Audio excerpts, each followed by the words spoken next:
कवरदा हरि विठ्ठल श्री ज्ञानदेव श्रीमंत श्री जगद्गुरु तुकाराम सद्गुरु जोग महाराज की।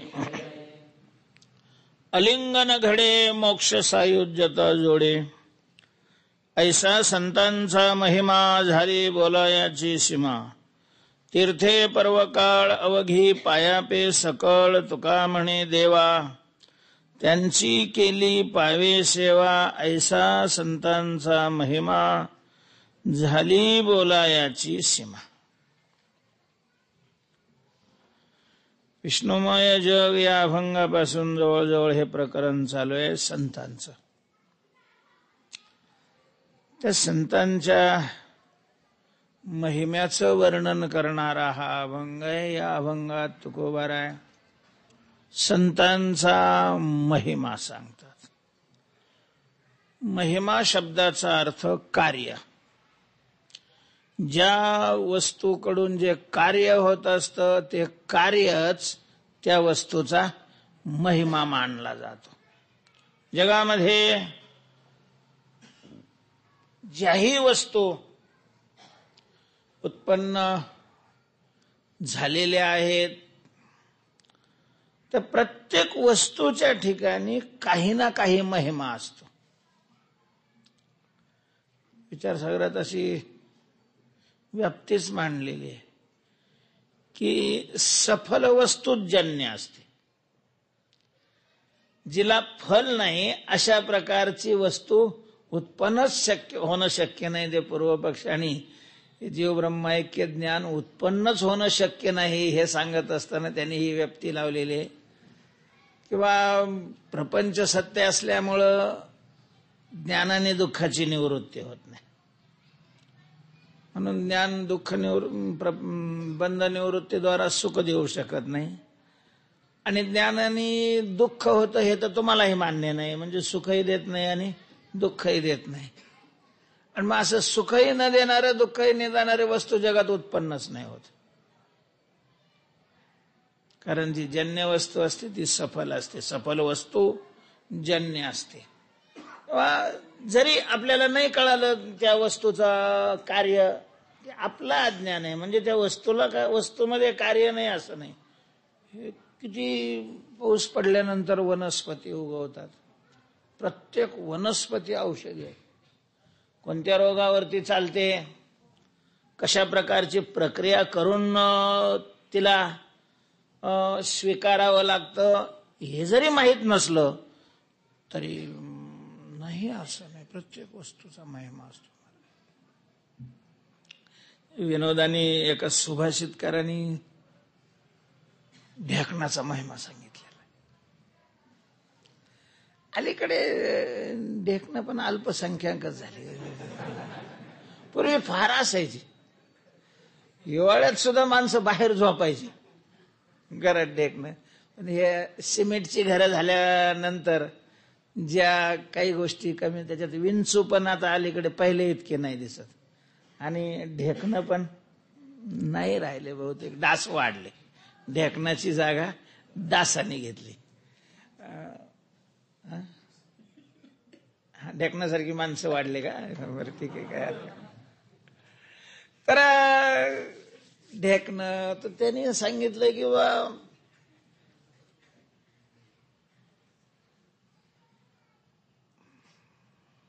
कमले कमला शेते हरस्येते हिमालये, क्षराब्दौच हरिष्येते मन्यते मत्कुणशंकया।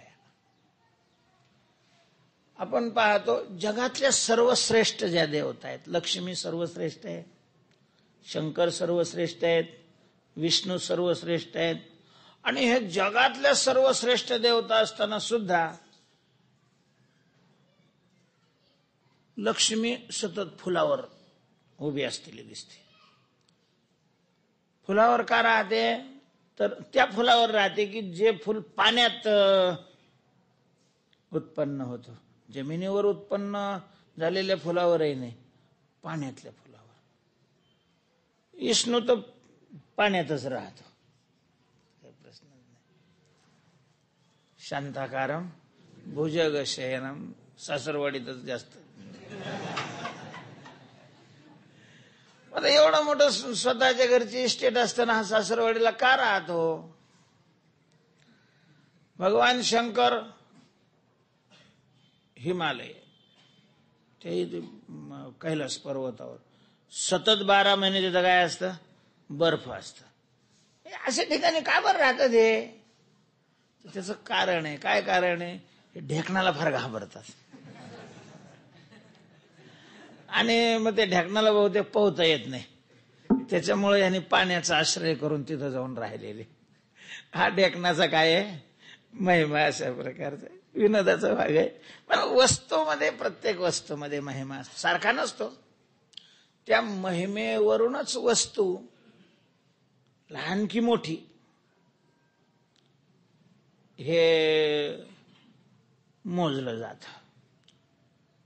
महिमा लहान असेल वस्तू लहान मानली जाते, महिमा मोठा असेल वस्तू मोठी मानली जाते. तसं पाहिलं तर महाराज सूर्य उग बचक्यात बसला असा वाटतो. बचकेची एवढे, बिंब तरी बचकेची एवढे. पण पृथ्वीपेक्षा करोडोपटीनं मोठा आहे असं मानतात का? त्याचं कार्य सांगतंय. सगळ्या त्रैलोक्याला जो प्रकाश आहे तशा प्रकारचा. तेव्हा महिमा असतोच प्रत्येक वस्तू. विचारसागरामध्ये दृष्टांत दिलेलं आहे. कोणी एक धनिक माणूस डोंगराळ प्रदेशात जातो तर चोर त्याच्या मागे लागले. त्या चोराच्या याच्यातून चुकण्याकरता तो एका गुहेत घुसला. तिने पाहिलं इथपर्यंत दिसत होता आणि इथं नाही, म्हणजे हा गुहेत घुसला असेल. म्हणून ते गुहेजवळ आले. तेवढ्यात ते जाळ्या करणाऱ्या किड्यानं त्या गुहेच्या तोंडाला जाळं केलं. तिथं आल्यावर ते म्हणे अरे ह्याच्यात घुसला असेल, अरे कशाला वेळ घालवता. जर घुसला असता तर मग त्याचं ते जाळं तुटलं असतं ना. ज्या अर्थी जाळं तुटलं नाही त्या अर्थी ह्याच्यात घुसले नाही, मग ते दुसरीकडे पळाले. आणि याच्या लक्षात आलं की आज आपल्याला या कोळ्याने काय दिलं? वाचवलं. ऐसा कोळ्याचा महिमा. किड्याचा अशा प्रकारचा महिमा झाला ना तो. म्हणजे असतोच प्रत्येक वस्तूमध्ये असतोच. भगवंताची ही सृष्टी आहे आणि परमात्मा कधीच चुकत नाही.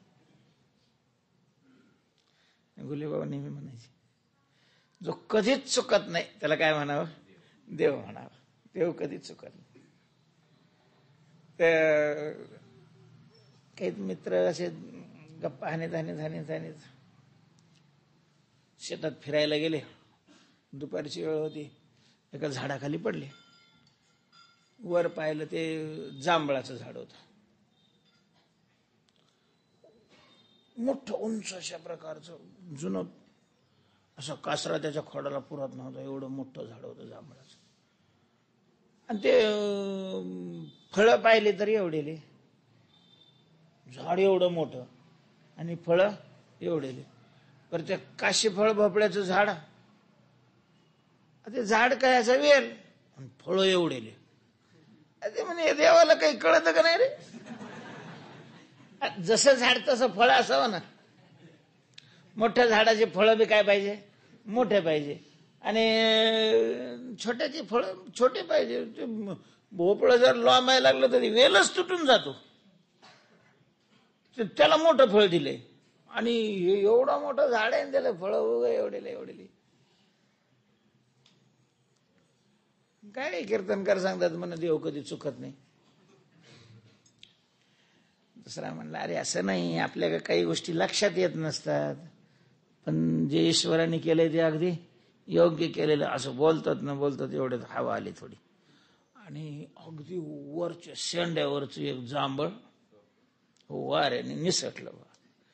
जो ईश्वर चुकतो म्हणत होता का नाही असे पडलेले होते ते जांभळ. टाक जांभळ एवढंच पण उंच होऊन आल्यामुळं चोरात आलं ते टपोरा बसलं की हे एवढं टेंगळ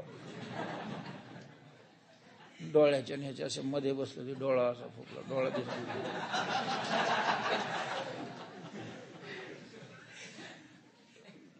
उठून बसला पिवळ्या. तो दुसरा म्हणला का रे आता सांग देव चुकतो का? चुकत नाही. तुझ्या म्हणण्याप्रमाणे ह्या झाडाला जर काशीफळ भोपळ्या एवढं फळ असतं आणि ते जर वरून निघालं असतं तर आम्हाला बांबू बघावे लागले असते लगेच. विनोदाचा भाग सोडला तरी सफल वस्तू जन्य असते. प्रत्येक वस्तूच्या ठिकाणी काही ना काही महिमा अशा प्रकारचा असतो. त्यामध्ये मोठी वस्तू असेल तर मोठा महिमा असतो, छोटी वस्तू असेल तर छोटा महिमा असतो. सगळ्या जगात मोठं कोण आहे रे? कालच विषय झाला की सगळ्या जगात कोण मोठे आहे? संत मोठे आहेत. मग जर संत मोठे आहेत तर त्यांचा महिमाही मोठा आहे, कारण जशी वस्तू असते तसा महिमा असतो. जर संत जगात मोठे असतील तर त्यांचा महिमाही मोठा आहे. मग काय महिमा असेल म्हणून तुकोबारायांना विचारायला लागले. म्हणजे महाराज संतांचा महिमा आम्हाला सांगा. आणि मग या अभंगात तुकोबारायांनी तो सांगण्याचा प्रयत्न केलेला आहे. तुकोबाराय म्हणतात, हे पहा, तसा संतांचा सगळा महिमा सांगण्यात बसत नाही. काही अशा व्यक्ती आहेत की त्यांचा महिमा शब्दात बसेल एवढा नसतोच, करावं लागतं वर्णन. म्हणजे शब्द जेवढे व्यापक अर्थाने वापरले जातात तेवढं स्वरूप त्यांचं काय नसतं, व्यापक नसतं. उग कुठले तरी एखाद्या काठाला ते राहतात. काहींचं व्यक्तिमत्व असं आहे की त्यांच्या मोठेपणाला गवसणी घालण्या एवढा शब्द अजून शब्दसृष्टीमध्ये, वाङ्मयामध्ये निर्माण झालेला नाही.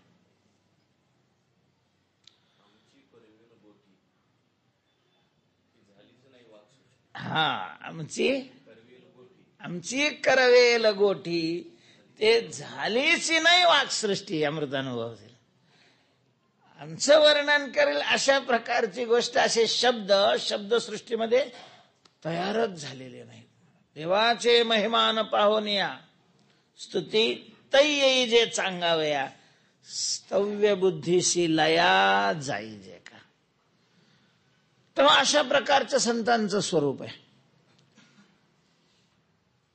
देवापेक्षा संत मोठे, ईश्वरापेक्षा संत मोठे आहेत. महाराज ईश्वर इतका मोठा आहे की त्याचाही महिमा शब्द गाऊ शकत नाही. असितगिरी समंशात त्या पुष्पदंताने म्हटलेलं आहे. असितगिरी समंशात कज्जलम सिंधू पात्रे सुरतरोवर शाखा लेखणी पत्रमुर्वी लिखती यदि गृहीत्वा शारदा सर्व कालम तदपि तव गुणानामीश पारम न याती. हे ईश तदपि तव गुणानाम पारम न याती. म्हणजे समुद्राची शाही केली, पृथ्वीचा कागद केला आणि लिहायला ऑफिसमधल्या कारकुनाला बसवलं. सरस्वती साक्षात लिहायला बसली, तरीही भगवंताच्या गुणाचं वर्णन करू शकतो. वेदाला नाही करता आलं. दयाच्या यशा दाकोटे वेढू न पुरे, प्रणवाची पेठे माझी शब्द ब्रह्म माझी ते. जयाची यशा, यश या एका गुणाचं वर्णन पूर्ण वेद नाही करू शकला. सगळ्या गुणाचं वर्णन काय वेदाला करता येणार आहे? म्हणजे देवाचा महिमा पूर्णपणे शब्द सांगू शकत नाही. तर देवापेक्षा मोठे असणारे संत आहेत. देवापेक्षा मोठे. सबसे कौन बडा? एकाने विचारलं सबसे कौन बडा? बोले सबसे पृथ्वी बडी. पृथ्वी सगळ्यापेक्षा मोठी, कारण सगळी शहर, सगळी नगर पृथ्वीवर राहतात. पृथ्वी बडे बडे हो, पृथ्वी काय की बडी, वो तो शेष के माथे पे खडी. शेषाने आपल्या फण्यावर त्या पृथ्वीला धारण केलेलं आहे. पृथ्वी कशाची मोठी आहे? धारण करणारा मोठा असतो. ठीक आहे, बोले शेष बडा. अरे वो शेष काय का बडा, वो तो शंकर जी के गले में पड़ा. चाल शंकर बडे, और शंकर काय के बडे, होतो कैलास पर्वत पर खडे. कोण बडा? कैलास बडा. ओ कैलास काय का बडा, होतो रावणने उखाडा, त्याने दोन्ही हाताने असं उचललं होतं, हलवलं होतं, उचललं होतं. रावण बडा. रावण काय का बडा? रामने एक बाण में छेडा, रावणाला एका बाणाने रावण मारलं रामाने. राम बडा. अरे राम काय का बडा, हो तो हनुमान जी के हृदय में पडा. अर्थात कोण बडे? हनुमानजी बडे म्हणजे संत बडे. जयाचे चित्त गवसनी व्यापका मज मज व्यापका, जयाचे चित्त गवसनी. व्यापक असणारा जो मी, भगवान सांगतात, त्याही मला ज्याच्या चित्ताने गवसनी केली म्हणून महात्मा संत मोठे. नेहमी कार्यापेक्षा कारण काय असतं? सूक्ष्म आणि मोठं असतं, व्यापक असतं. व्यापक म्हणजे मोठं असतं. सगळ्यात स्थूल कार्य पृथ्वी आहे. पृथ्वीपेक्षा पाणी सूक्ष्म आहे, व्यापक आहे. पाण्यापेक्षा तेज सूक्ष्म आहे, व्यापक आहे. तेजापेक्षा वायू सूक्ष्म आहे, व्यापक आहे. वायूपेक्षा आकाश सूक्ष्म आहे, व्यापक आहे. आकाशाही पेक्षा प्रकृती, तमप्रधान प्रकृती ही सूक्ष्म आणि व्यापक आहे. आणि त्या प्रकृतीपेक्षाही तिचं अधिष्ठान असणारं ब्रह्म हे सूक्ष्म आहे. सूक्ष्मत्वात तदविज्ञेयम दूरस्थम चांतिके व्यापक आहे. आणि अशा प्रकारचं ब्रह्म, त्या ब्रह्माला ज्याच्या चित्ताने गवसनी केलेले सगळ्यात मोठे महात्मे आहेत, संत आहेत. महिमा त्यांचा मोठा आहे. आता सगळा महिमा शब्दाने कसा सांगता येईल? म्हटलं ठीक आहे, सगळा नका सांगू, पण जेवढा सांगता येतो तेवढा तरी सांगा ना. तेवढा तुकोबाराय सांगायचा प्रयत्न करतायत. आलिंगन घडे मोक्ष सायुज्यता जोडे. संतांचा हा महिमा आहे सांगता येण्या इतका, की त्यांच्या शरीराशी जर आलिंगन घडलं तर ज्याला आलिंगन घडतं त्याला सायुज्य मोक्ष प्राप्त होतो. मोक्ष प्राप्त होतो. आणि पुन्हा त्याला विशेषण दिलेलं आहे सायुज्य मोक्ष. नुसता मोक्ष म्हटलं असतं तर मग शंका आली असते की बा कोणाच्या मताप्रमाणे असणारा मोक्ष. कारण सगळ्यात शास्त्रकारांनी काय मानलेलं आहे? मोक्ष. अरे जो देव मानत नाही तो सुद्धा मोक्ष मानतो. चारवाक देव नाही मानत, मोक्ष मानतात. पूर्वमीमांसक देव नाही मानत, मोक्ष मानतात. सांख्य देव नाही मानत, तरी काय मानतात? मोक्ष. देव म्हणजे ईश्वर नाही मानत, मोक्ष मानतात. चारवाक देव नाही मानत पण मोक्ष मानतात. ते कशाला मोक्ष मानतात? ते मरणालाच मोक्ष मानतात. मरण ते मुक्ती पाखांड्याची. भस्मीभूतस्य देहस्य पुनरागमनम कुतः. तेव्हा त्यांनी हे मोक्ष मानलेलं आहे. सगळ्या शास्त्रकारांनी मोक्षाचे स्वरूप प्रत्येकाची भिन्न भिन्न आहेत. मोक्ष सगळ्यांनी मानलेला आहे. म्हणून नुसता मोक्ष जोडे असं जर म्हटलं असतं तर मग हे शंका आली असती की बौद्धाचा मोक्ष जोडे. पूर्वमीमांसकांनी स्वर्गाला जाणं यालाच मोक्ष मानलेला आहे. न्याय वैशेषिकांनी 21 दुःखाच्या नाशाला मोक्ष मानलेला आहे. भक्ती करणारे जे इतर अशा प्रकारचे वारकरी सोडून संप्रदाय आहेत त्यांनी वैकुंठाला जाण्याला काय मानलेलं आहे? मोक्ष मानलेलं आहे. तेव्हा संतांशी आलिंगन घडल्यानंतर कोणता मोक्ष प्राप्त होतो अशी शंका राहू नये म्हणून तुकोबारायांनी त्याच्या निवृत्ती करता सायुज्य अशा प्रकारचा शब्द वापरलेला आहे. मोक्षाचे 4 प्रकार सामान्यपणे मानले जातात: सलोकता, समीपता, स्वरूपता आणि सायुज्यता. देवाच्या लोकाला जायला मिळणं सलोकता आहे. वैकुंठाला गेला, त्याने वैकुंठ भुवनी घर केले, हा सायुज्य मोक्ष आहे. आपलं सलोकता मुक्ती आहे. तयाजवळी वैकुंठ नायक तयाजवळी हे समीपता आहे. चतुर्भुज नर पवनी ठेले ही स्वरूपता आहे. आणि देवासारखं नाही, देव होणं. यया ब्रह्मत्वासीची पार्था सायुज्याशी व्यवस्था, याची नाव चौथा पुरुषार्थ गा. सायुज्य शब्दाचा अर्थ ओवीत या ज्ञानोबारांनी सांगितलेला आहे. ब्रह्मभाव प्राप्त होणं, ब्रह्म होणं म्हणजे सायुज्य मोक्ष मिळणं. रामेश्वर शास्त्रीला विचारलं, ओ शास्त्री वा, काय पूर्वी तुला तुम्ही तुकाराम महाराजचा द्वेष करत होते ना, आता तर लगे टाळ घेऊन उड्या मारतात त्यांच्या पुढं. अशा प्रकारचं परिवर्तन तुमच्यात का झालं? म्हटले मी पूर्वी तुकोबारायांना ओळखलं नव्हतं, आता ओळखलं का? हा ओळखलं. आता कसे वाटतात तुकाराम महाराज तुम्हाला? तुकिता तुलनेसी ब्रह्म तुकाशी आले. तुकोबाराय हे व्यक्ती नाही, तर चालतं बोलतं ते काय आहे? ब्रह्म आहे. ब्रह्म तर असा ब्रह्मस्वरूप होणं म्हणजे सायुज्य. ब्रह्म म्हणजे आनंद आहे, आनंद स्वरूप, त्याला सायुज्य मोक्ष असं मानलं जातं. तर संतांच्या आलिंगनामध्ये अशा प्रकारचा सायुज्य मोक्ष प्राप्त होतो. हा संतांचा महिमा आहे. आलिंगन घडे सायुज्यता मोक्ष जोडे, हा शब्दार्थ झाला. आता त्याच्यावर काही आक्षेप येतात. आपल्या वारकऱ्याचं चांगले, त्यांना आक्षेपच येत नाही, शंकाच येत नाही. एका दृष्टीनं चांगलंही आहे, कारण भावना प्रधान अशा प्रकारचा उपासक असल्यामुळं फार शंका वगैरे घेत नाही. पण एका दृष्टीनं ते दुर्दैवही आहे. तो विषय तर समजला पाहिजे. तुम्हाला नाही शंका आली, पण एखाद्याने शंका केली तर मग तुम्हाला त्याचं उत्तरही देता आलं पाहिजे. तर या आलिंगन घडे मोक्ष सायुज्यता जोडे याच्यावर शंका येतात. त्याच्यामध्ये पहिली शंका ही आहे की आलिंगनाने सायुज्य मोक्ष प्राप्त होत असेल, तुकोबाराय तुमचंच विधान आहे ना हे आलिंगन घडे? हो म्हटले आमचंच आहे. आणि संताचे ते आप्त नव्हती संत, हे कोणाचं विधान आहे? हो ते म्हटले ते पण आमचंच आहे. संताचे आप्त, आप्त म्हणजे संबंधी, मुलगा असेल, पत्नी असेल, भाऊ असेल, मेहुणा असेल, थोडा जवळचा लांबचा असं जो त्याला काय म्हटलं जातं? आप्त म्हटलं जातं. नातलग हो, कारण सगळेच संत काही पिंपळावरचे मुंजे असतात असं नाही. गृहस्थी पण संत आहेत.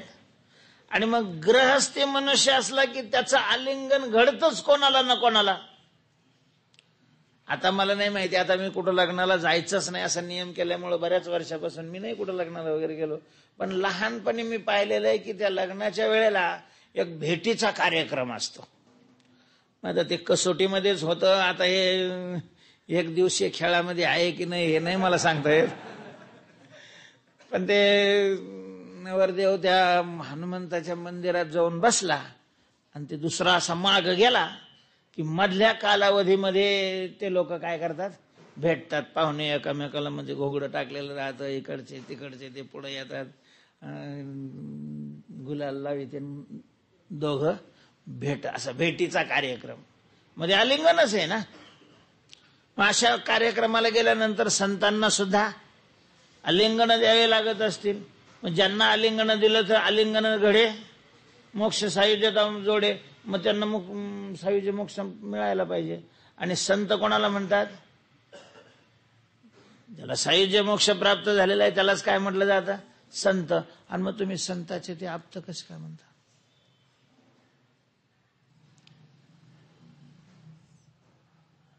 गृहस्थी संत असतील तर ते पोराला उचलून घेत असतील का नाही, कडे इकडे तिकडे फिरत असतील. नाही पोरग म्हणून ब्रह्म म्हणून का होत नाही? त्या पोराला त्याचं आलिंगन घडत असेल, त्याच्या पत्नीला त्यांचं आलिंगन घडत असेल, मग हे सगळे मुक्त व्हायला पाहिजे ना. संताचे ते आपतान मग तुम्हाला असं कसं काय म्हणता? मग हे खरं मानायचं का ते खरं मानायचं? आलिंगन घडे मोक्ष सायुज्यता घडे हे खरं का संताचे ते आप्त नव्हती संत हे खरं? तुकोबाराय म्हणजे तुकोबारायांच्याच अभंगातून हा काय आला? आक्षेप आलेला आहे. एक दुसरी गोष्ट अशी आहे की आता ज्याचं थोडंसं वेदांत झालेला आहे, ते वेदांताच्या प्रक्रियेवरून सायुज्य मोक्ष हा कर्म साध्य नाही. ब्रह्मभाव याला सायुज्य मोक्ष म्हणायचं. आणि ब्रह्मभाव हा जीवाला मुळातच आहे. तो जीव हा स्वरूपाने काय आहे? ब्रह्मच आहे. मग साधना काही नाही, फक्त आपण ब्रह्म नाही अशा प्रकारचं जे अज्ञान आहे ते अज्ञान घालवतात. ब्रह्माची प्राप्ती नाही करून देत साधना. फक्त बाभुळीची सारावी हाते, पाणी तवासे आयते.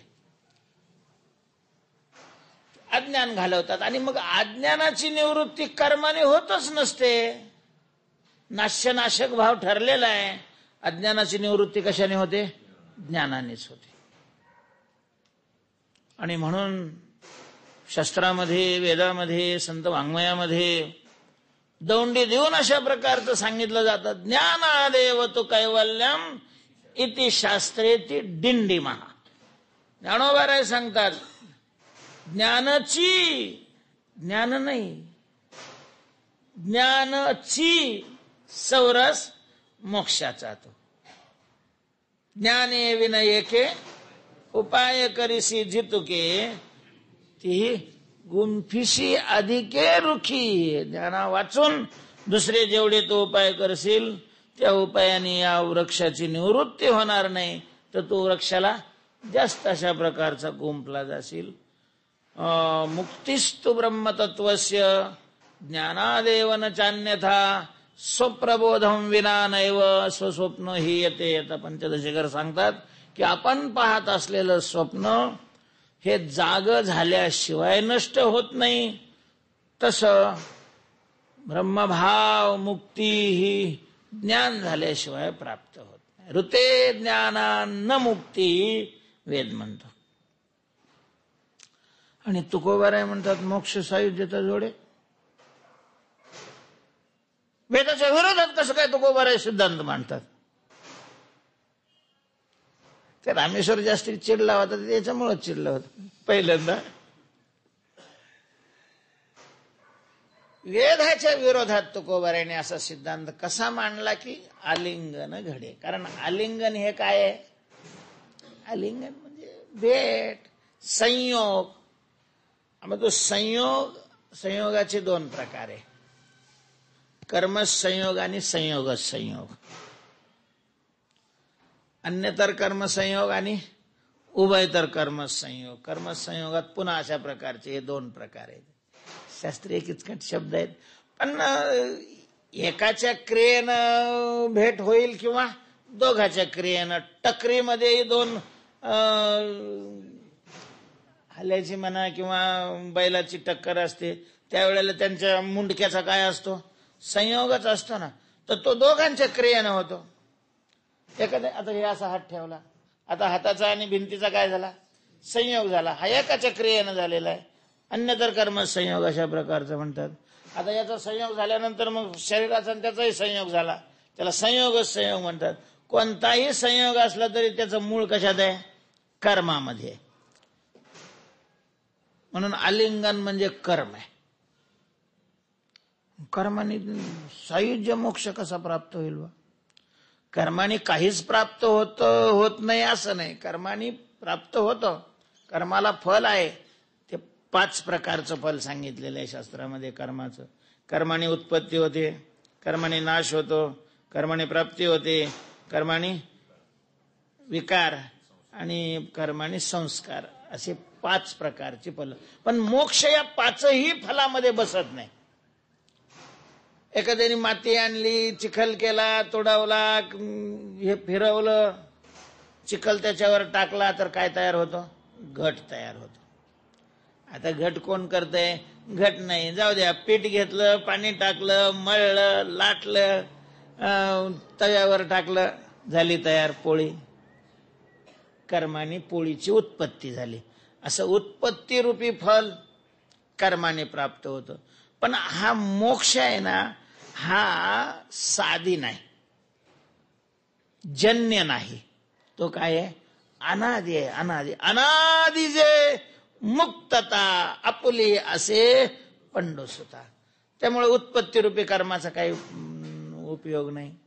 ठीक आहे, दुःखाचा नाश करायचा आहे, पण दुःखाचा नाश नाही होत का कर्माने? दुःखाचा नाश कर्माने होत असला तरी मुक्तीमध्ये जो दुःखाचा अत्यंत अभाव आहे, तर तो अत्यंत अभाव कर्माने नाही. मुळात जीवाच्या मूळ स्वरूपाच्या ठिकाणी काय आहे? दुःखच नाहीये. अज्ञानाचा नाश होतो हे खरं आहे, पण अज्ञानाचा नाश कर्माने नाही होत, कारण अज्ञान आद्य असतंय. अज्ञानामुळं भासणारा अहंकार रूपी जगत हे जसं आद्य असतंय, तसं ज्या अज्ञानामुळं ते भासतं ते अज्ञानही, अज्ञान ज्यांनी मानलेलं आहे त्यांनी सत मानलेलं नाही. ते कसं आहे? आद्य असतंय. आद्य म्हणजे भासलेलं आहे, खोट आहे. आणि मग अध्यस्त पदार्थाची निवृत्ती ही कर्माने होत नसते, ती कशाने होते? ज्ञानाने होत असते. म्हणून नाशरूपी फलाचाही मोक्षात उपयोग नाही.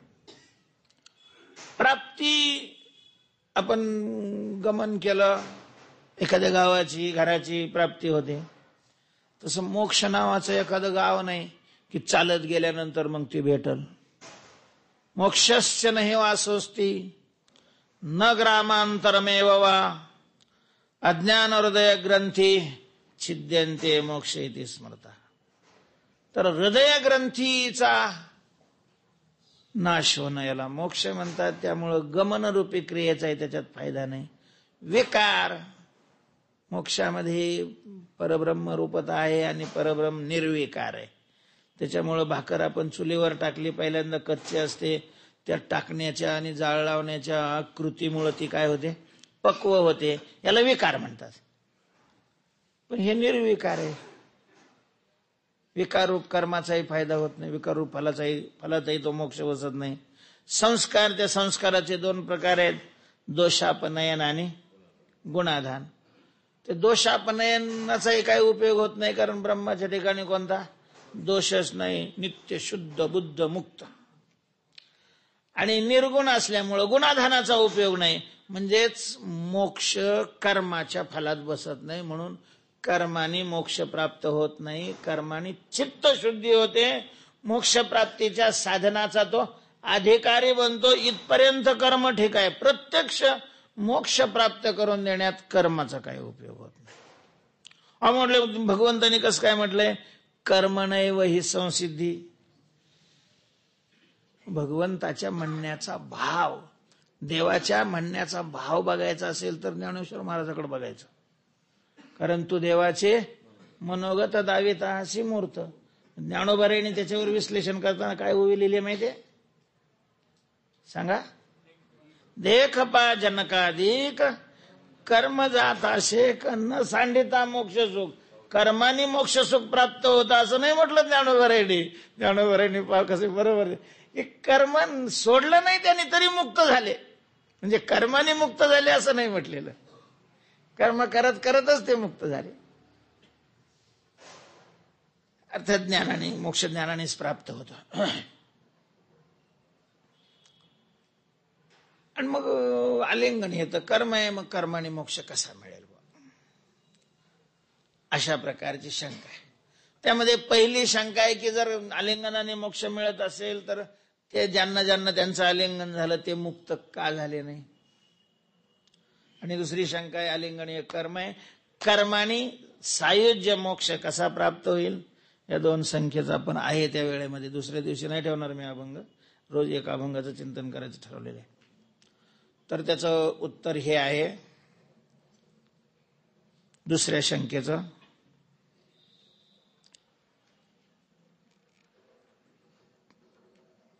लौकिकामध्येही आणि शास्त्रामध्येही वस्तू सामर्थ्य शक्ती हा एक प्रकार आहे. एरवी वस्तूचा जो कार्यकारण भाव असतो त्या कार्यकारण भावामध्ये वस्तू सामर्थ्य शक्ती नाही मोडत. वस्तू सामर्थ्य शक्ती हा एक वेगळाच प्रकार आहे. वस्तू सामर्थ्य शक्ती कशाला म्हणते? वस्तू सामर्थ्य शक्ती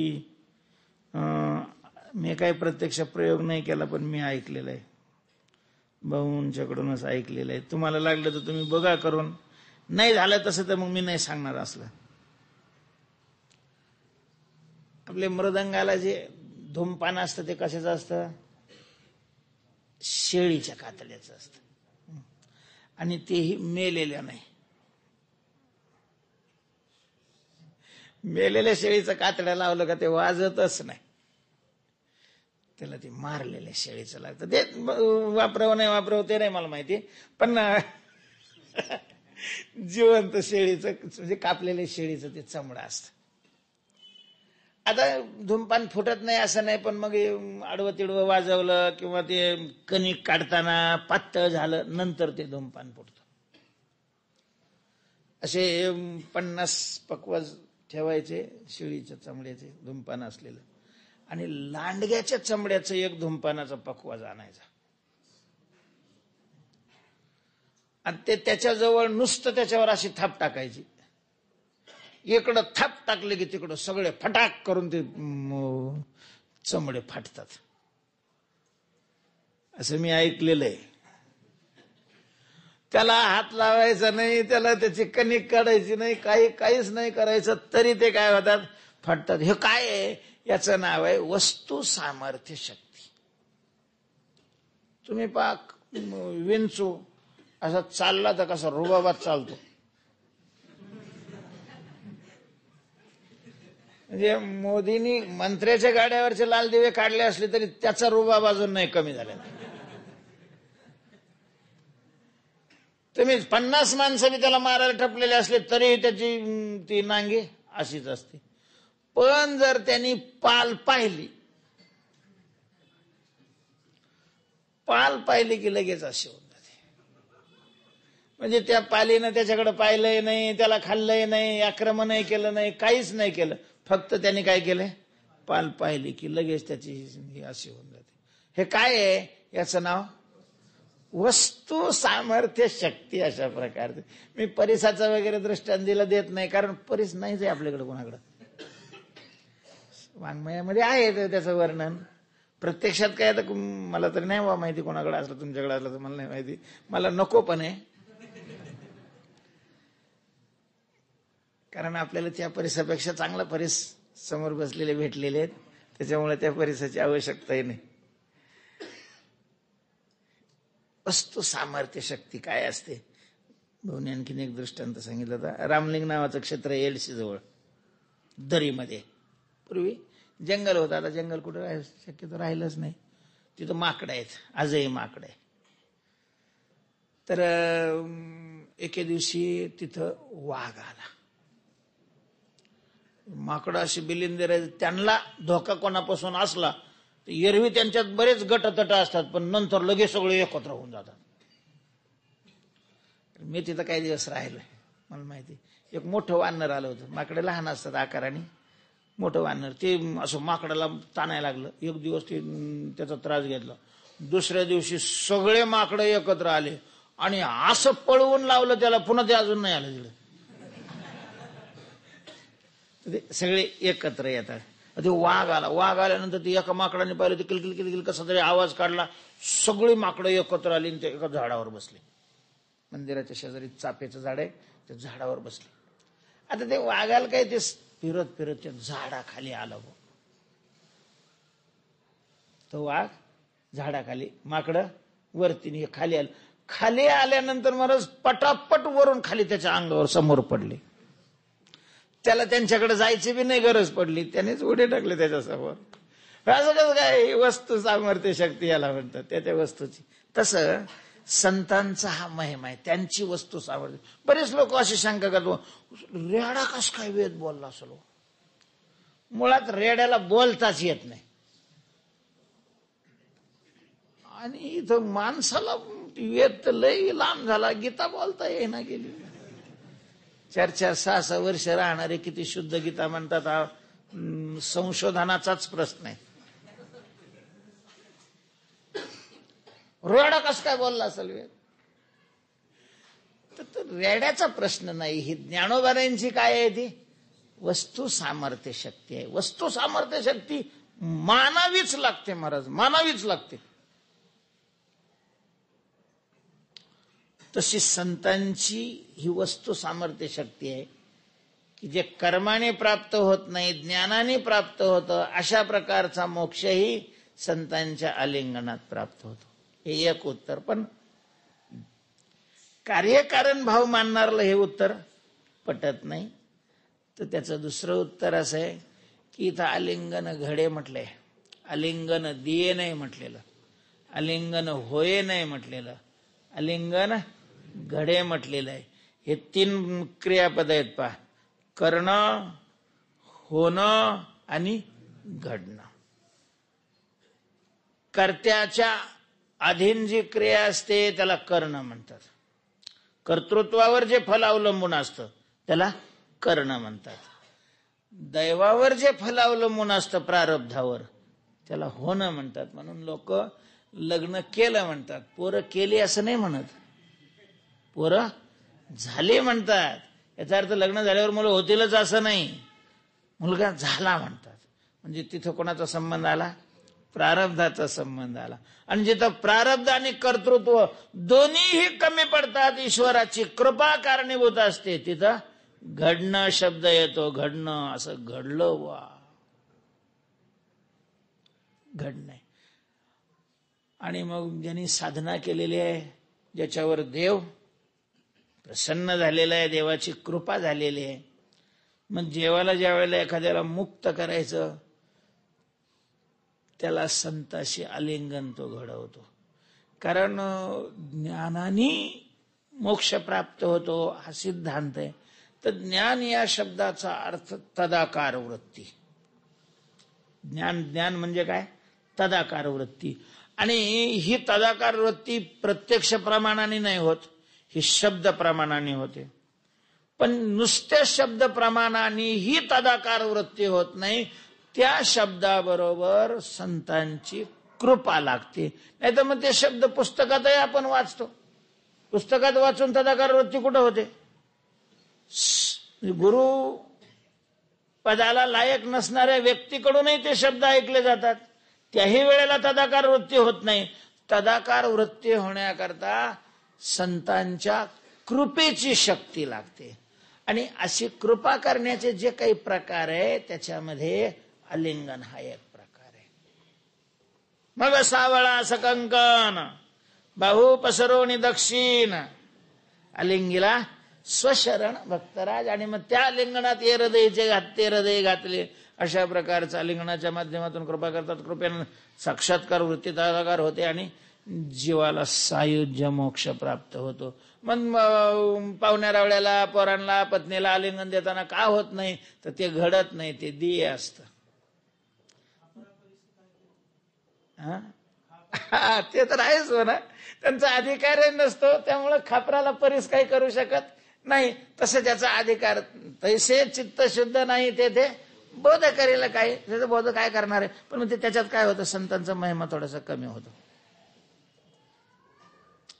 हा खापराच्या महिमेनं त्याला सोनं नाही करायचं, हे परिसाच्या महिम्या, संतांचा महिमा सांगायचा आहे ना, त्या महिम्याला धक्का न लागता जर सांगायचं ठरलं तर आलिंगनाचे 3 प्रकार केलेले आहेत.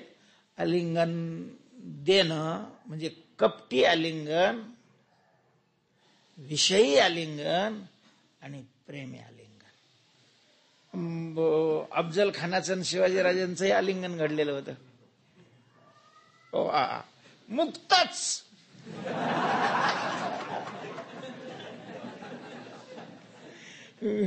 भीम्यालाही त्या आंधळ्यानं आलिंगन दिलं होतं धृतराष्ट्राने.